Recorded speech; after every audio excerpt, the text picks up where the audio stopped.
evening, ladies and gentlemen. My name is Bianca, and I went to St. Joseph Secondary School.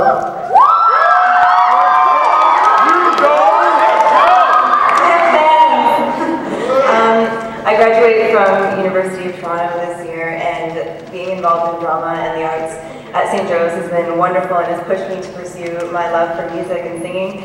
And I am very proud to introduce their original play called Detention Rhapsody. So let's give them a warm welcoming applause.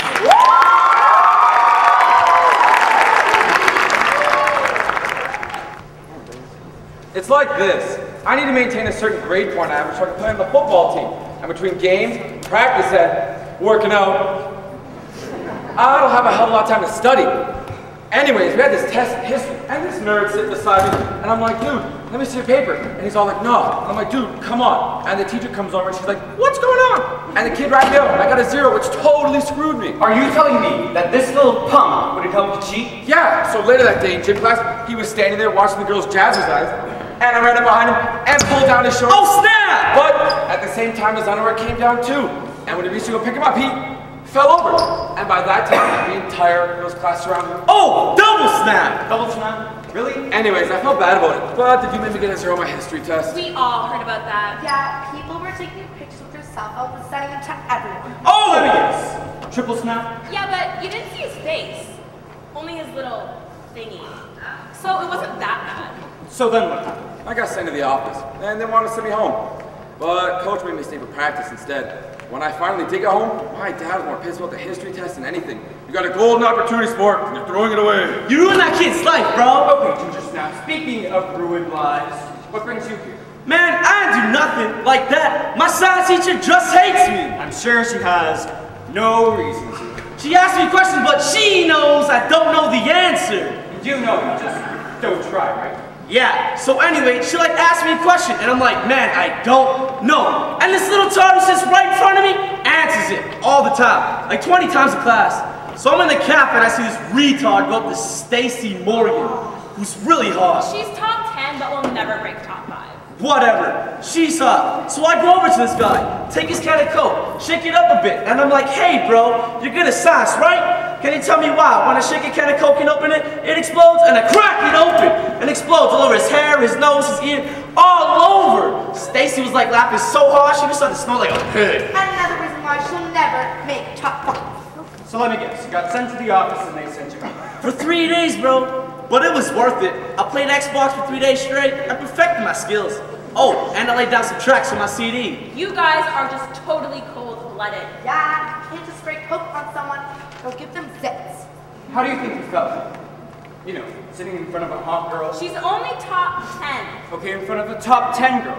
And have some guy empty a can of Coke on her. Who cares, bro? He had it coming. Oh, that's right. He was smarter than you. I forgot. It's not just that. You know he didn't have to give the right answer all the time. You can't be mad at a kid knowing the right answer. Yeah, this isn't Russia. What are you talking about? I am just saying that we have freedom in this country to be smart, or stupid, or pretty, and no one should get mad at you. So that brings us to you. Why are you two here? Because I can't imagine you two doing anything wrong. Thank you.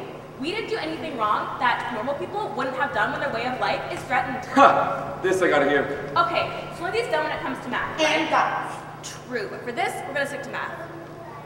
Really, this is all Lindsay's fault. Really? Yeah. So, Lindsay's on the path to learning math, right? Which meant her dad wasn't gonna buy her a new convertible. Which meant no road trip to Florida. Which meant total free big disaster. Totally. Moving on. Okay, so Lindsay gets this guy to help her in class.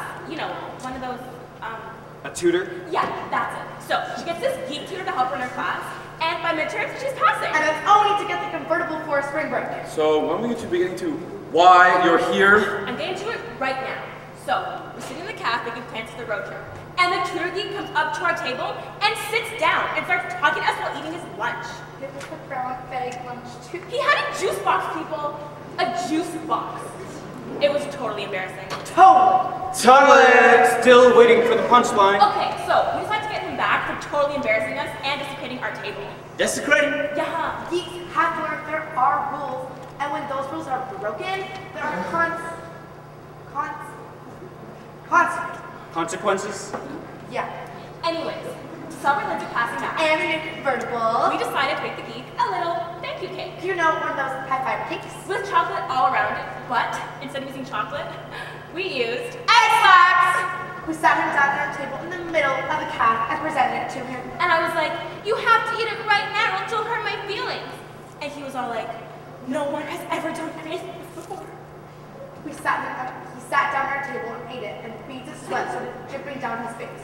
And every time he politely tried to excuse himself, he locked arms and said, "You can't leave now, we're flying from Florida!"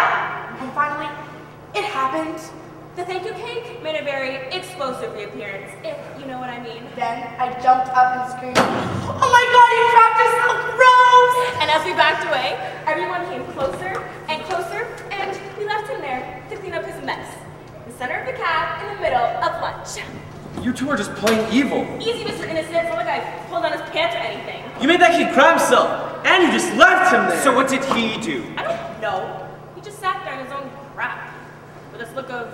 Defeat? Yeah, I guess you could say defeat. Like he had lost something. He did. He lost something that no one ever told him could be taken away. His dignity. We don't even know if he had that to begin with. So then what did you do? Well, we went... Shopping! What was his name? Whose name? The math geek. I know. Who cares? Daniel. His name was Daniel. And it couldn't have been easy, being made fun of day in, day out. Not just once in a while, but all the time. And after a week of having his pants pulled down, a coat sprayed in his face, he still had the courage to sit at the pool table and eat lunch with the girl he helped. That takes guts. Wait a minute. Are you saying it was the same kid we So all... while you went to football practice, and you perfected your Xbox skills, and the two of you went shopping, let me tell you what Daniel did. Daniel was sent home in his soiled clothes. Since both of his parents were working, he had to walk. He walked through the streets where he played as a kid before looking different and being smart ostracized him. He went to his house, went to his dad's office, and got the one thing he thought would end his pain.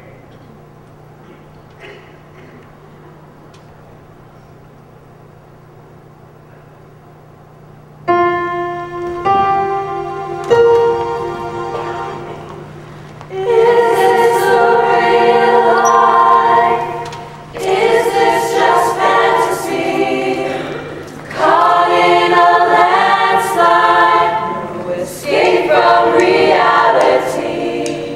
Open your eyes.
my God.